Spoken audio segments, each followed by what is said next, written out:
Hi friends, అందరూ ఎలా ఉన్నారండి? బాగున్నారా? నేనైతే చాలా బాగున్నాను. మీరు కూడా బాగుండాలని మనస్ఫూర్తిగా అయితే కోరుకుంటున్నానండి. మిమ్మల్ని నమ్ముకొని ఒక మెట్టు అయితే ముందుకు వెళ్తున్నాను. ఇది కేవలం యూట్యూబ్ పర్యవేక్షణలో జరుగుతున్నది. అదేంటంటే మా యానివర్సరీ సందర్భంగా చికెన్ దమ్ బిర్యానీ చేయబోతున్నాను. ఫస్ట్ టైము అదొక వీడియో చూసి కొన్ని వీడియోస్ అయితే చూశాను. ఇంకా ఇవన్నీ కుదరవనేసి నేనే ఇక ప్రయోగం చేస్తున్నానండి.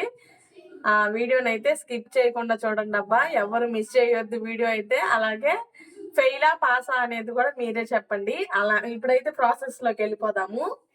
అయితే మ్యారినేట్ చేసుకొని పెట్టుకున్నాం కదా చికెన్ అయితే, ఇదైతే పక్కన పెట్టేసుకున్నాము.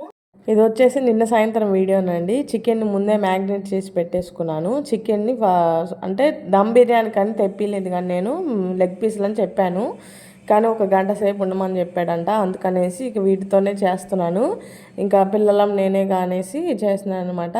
ఫస్ట్ అయితే అరకిలో చికెన్ అయితే తీసుకోవాలి. అరకిలో చికెన్లోకి ఉప్పు, కారం, పసుపు వేసి మ్యాగ్నేట్ చేసుకోవాలండి, దానికి పట్టేంత వరకు కూడా. తర్వాత ఇది నాదండి ప్రయోగము. మీరు ఇట్లా ఉంది అట్లా ఉంది అని మాత్రం చెప్పొద్దు. ఏమన్నా చేంజ్ చేసుకోవాలంటే కామెంట్ చేయండి. ఫస్ట్ అయితే ఆనియన్స్, పచ్చిమిర్చి, పెరుగు, అల్లం వెల్లుల్లి పేస్టు నేను ఇప్పుడే ప్రిపేర్ చేసి పెట్టాను. గరం మసాలాను, అల్లం వెల్లుల్లి పేస్టు, ఇంకా అల్లం వెల్లుల్లి పేస్ట్ వేసుకున్నాక హోమ్ మేడ్ గరం మసాలా కూడా వేసుకోవాలి. కొత్తిమీర, పుదీనా కూడా వేసుకోవాలండి. తర్వాత ఫ్రైడ్ ఆనియన్స్, ఇది ఏగటానికి ఒక అరగంట సేపు పట్టింది నాకు. ఇక జీడిపప్పు, ఆనియన్స్ ముందే ఫ్రై చేసి పెట్టేసుకున్నాను. తర్వాత లెమన్ వేసుకొని కొంచెం ఆయిల్ కూడా వేసుకొని మిక్స్ చేసుకొని పక్కన పెట్టేసుకోవాలండి. ఎంత మిక్స్ చేస్తే అంత ఆ ముక్కకు అనేది పట్టిద్ది అనమాట. ఇక నేను ఉదయం పూటే కలిపి పెట్టేసుకున్నాను చికెన్ అయితే. సాయంత్రం 3ంటికి అట్లా చేశాను అనమాట. నేనైతే ఒక 2 గ్లాసులు బియ్యం అయితే తీసుకున్నాను. ఒక గ్లాసే తీసుకోవాల్సింది అరకిలోకి. 2 గ్లాస్ తీసుకున్నానండి. మీరు చేసుకునేటట్టయితే హాఫ్ కేజీకి ఒక గ్లాస్ మాత్రమే తీసుకోండి, అంటే పావు కిలో బియ్యం అయితే తీసుకోండి. ఇప్పుడు రైస్ అయితే ఒకసారి పెట్టేస్తున్నాను. ఫస్ట్ టైం చేస్తున్నా, పర్లేదు బాగానే వచ్చిందండి. కొంచెం ఇంప్రూవ్ అవ్వాలి. అయితే బియ్యం కడిగి పెట్టేసుకొని వాటర్ సరిపడా పోసుకోకుండా కొంచెం ఎక్స్ట్రా పోసుకోండి. దాంట్లోనే చెక్క, లవంగా, యాలక్కాయలు, గరం మసాలా, అల్లం వెల్లుల్లి పేస్టు, కొత్తిమీర, పుదీనా, ఇంకా ఆనియన్స్, పచ్చిమిర్చి, ఆయిల్ వేసుకొని పొయ్యి మీద పెట్టేసుకోండి. అంటే అట్లు పోసుకుంటాం చూసారా, అది పెట్టేసుకొని ఇది పెట్టుకుంటే ముక్క మాడిపోకుండా ఉంటుంది. నేను అదొక్క మిస్టేకే చేశానండి. ఒక్కసారే పొయ్యి మీద పెట్టేసేసాను. సిమ్లోనే పెట్టా కానీ అడుగంటిపోయిందనమాట. కొంచెం సేపు పెడితే సరిపోతుంది, ఎక్కువసేపు పెట్టక్కర్లేదు. నేను మ్యాగ్నేట్ చేసి పెడతాను కదా, ముక్క ఊరినే ఉడికిపోతుంది అన్నట్టు.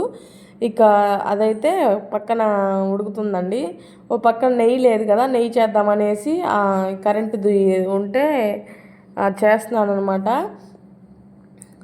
పక్కన ఇంకా కరెంటు పోయింది. ఇక కొంచెం వెనపోసి తీసేసి ఒక పక్కన నెయ్యికి కరగబెడుతున్నాను.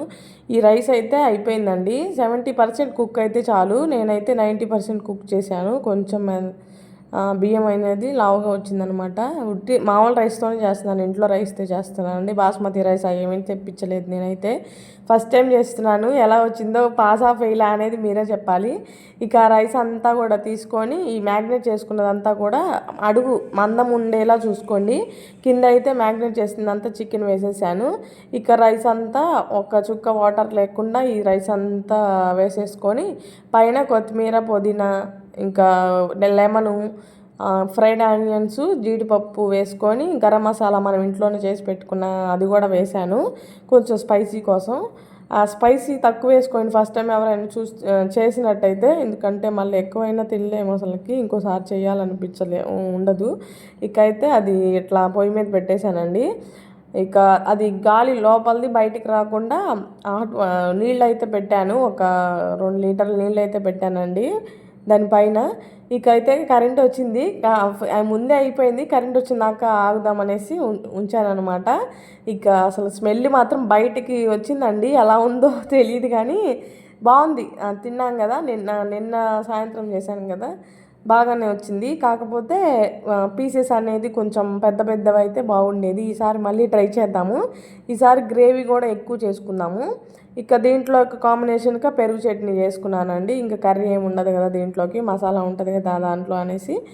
సూపర్గా వచ్చింది టేస్ట్ అయితే. మీరు ఫెయిల్ పాస్ అనేది చెప్పండి, కామెంట్ చేయండి. ఇంకా మన వీడియోస్ ఎలా ఉంటున్నాయో కూడా కామెంట్ చేసి లైక్ అండ్ షేర్ సబ్స్క్రైబ్ మాత్రం మర్చిపోకండి. Thank you for watching.